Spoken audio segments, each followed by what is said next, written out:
अच्छा, जब घर में कोई गेस्ट आए और मम्मी उन्हें प्लेट में बिस्किट सजा कर दें और उसी प्लेट से आप एक बिस्किट उठाकर मम्मी के सामने खा लें तो मम्मी कुछ ऐसे देखती हैं। नमस्कार, क्रिको देख रहे हैं आप। हेलो, मैं हूँ रौनक। हाँ, मुझे पता है आज संडे बर्बाद हो गया।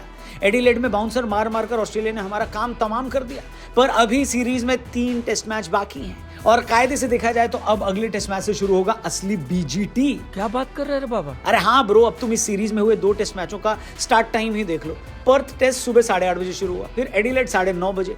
तो अभी तक वो सुबह उठकर मैच देखने वाली फील ही नहीं आई है। ये पागल हो गया। अरे पागल मैं नहीं, पागल पूरा देश हो गया, क्योंकि पर्थ में जीत के बाद इतनी आसानी से एडिलेड में हम घुटने टेक देंगे, ये किसी ने नहीं सोचा था। बल्ले से सिवाय नीतीश कुमार रेड्डी के और बॉल से सिवाय बुमराह और सिराज के इस मैच में हमें एक भी पॉजिटिव चीज नहीं मिली। ऊपर से मैच में हो गया एक ऐसा बवाल जिसने इंडियन क्रिकेट फैंस को ही 2 हिस्सों में बांट दिया। दरअसल मैच में ऑस्ट्रेलिया की जीत से ज्यादा जो चर्चे हैं वो सिराज और ट्रेविस हेड के बीच जो लफड़ा हुआ ना उस पर है। जहां एक तरफ कुछ लोग कह रहे हैं कि सिराज ने हेड का विकेट लेकर जो रिएक्शन दिया है और एग्रेशन दिखाया है वो एकदम सही है, क्योंकि ऑस्ट्रेलिया को ऐसी ही भाषा समझ में आती है। वहीं एक तबका ये कह रहा है कि सिराज ने फर्जी एग्रेशन दिखाया। आपका इस बारे में क्या कहना, कमेंट करके बताओ। इस मुद्दे पर बाकी दुनिया क्या कह रही है वो भी आपको बताएंगे, मगर उससे पहले आप एडिलेड टेस्ट का और बारीकी से पोस्टमार्टम देखना चाहते हो तो हमारे नोपो चैनल पर पहुंचो। और अगर पॉडकास्ट देखकर दिन गुजारने का विचार है तो टीआरपी चैनल पर जाओ, क्योंकि वहां पर हिस्टोरियन विक्रम संपत के साथ उनकी नई बुक के बारे में हमने बात की और अमेजिंग पॉडकास्ट है, डिस्क्रिप्शन में उसका लिंक भी दिया है, ठीक है, वहां भी जरूर जाना। फिलहाल वीडियो पे वापस आते हैं, जहां चर्चा हो रही है हेड को आउट करने के बाद सिराज ने जो रिएक्शन दिया, क्या वो उचित था? क्या सिराज भावनाओं में ज्यादा बह गए, या डीएसपी सर को हेड ने उंगली करी और फिर प्रेस कॉन्फ्रेंस में जाकर सारा इल्जाम मोहम्मद सिराज पर मढ़ दिया?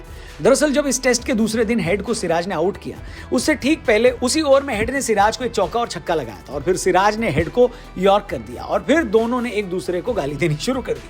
मैदान पर इसे हीट ऑफ द मोमेंट कहा जाता है। मगर क्या आपने नोटिस किया, ग्राउंड अंपायर ने सिर्फ सिराज को बुलाकर उन्हें हिदायत देने की कोशिश की, मगर सिराज ने अंपायर को क्लियरली बोल दिया कि भाई उसको समझा, मेरे को नहीं। इस पूरे इंसिडेंट के बाद से इंडियन फैंस अपनी राय सोशल मीडिया पर रख रहे हैं। ज्यादातर फैंस आपस में ही भिड़ रहे हैं। सोशल मीडिया पर सिराज की तरफदारी करते हुए लोगों ने लिखा कि जब कोई ऑस्ट्रेलियन हमें एग्रेशन दिखाता है तो वो कूल होता है और जब हमारे खिलाड़ी वैसा करते तो वो फूल होते हैं। ये कैसा इंसाफ है? वहीं कुछ फैंस बोल रहे थे कि सिराज ऐसे एग्रेसिव होकर जोकर लग रहे थे, क्योंकि टेस्ट मैच तो इंडिया उसी वक्त हार गया था जब सिराज ने हेड का मुश्किल कैच छोड़ दिया था। अगर सिराज उस टाइम पर ऐसा एग्रेशन दिखाते और कैच ले लेते तो वो ज्यादा मजेदार होता। ये भी ठीक है। इसी बीच सिराज का इंटरव्यू हरभजन सिंह ने लिया और हरभजन ने पूरी तरह से सिराज का सपोर्ट किया और कहा कि ऑस्ट्रेलिया में ऐसा होना आम बात है और हमेशा ही ऑस्ट्रेलिया में ऐसी घटनाओं के बाद सामने वाली टीम के खिलाड़ी को टारगेट किया जाता है। साथ ही भज्जी ने जानना चाहा कि आखिर उस मोमेंट में हुआ क्या था, तो सिराज ने हेड की पोल पट्टी खोल दी और कहा कि हेड ने आउट होते ही सिराज पर तंज कसा तो सिराज ने भी अपना आपा खो दिया और दोनों ही खिलाड़ी एक दूसरे के लिए एफ वर्ड का उपयोग करने लगे। इसके बाद सिराज ने कहा कि ट्रेविस हेड ने मैच के बाद प्रेस कॉन्फ्रेंस में जाकर पलटी मार दी और पूरा इल्जाम सिर्फ मेरे पे मढ़ दिया और कहा कि उन्होंने सिराज की गेंद पर उन्हें वेल बोल्ड कहा था, लेकिन ना जाने क्यों सिराज उन पर भड़क गए। अगर भारत ऐसे ही खेलना चाहते तो ठीक है। बड़ा हरामी हो बेटा। एडिलेड में शुरू हुआ ये बवाल अब अगले मैच में ब्रिस्बेन भी पहुंचेगा, जहां पर एक बार फिर गर्मा गर्म मुकाबला देखने को मिलेगा।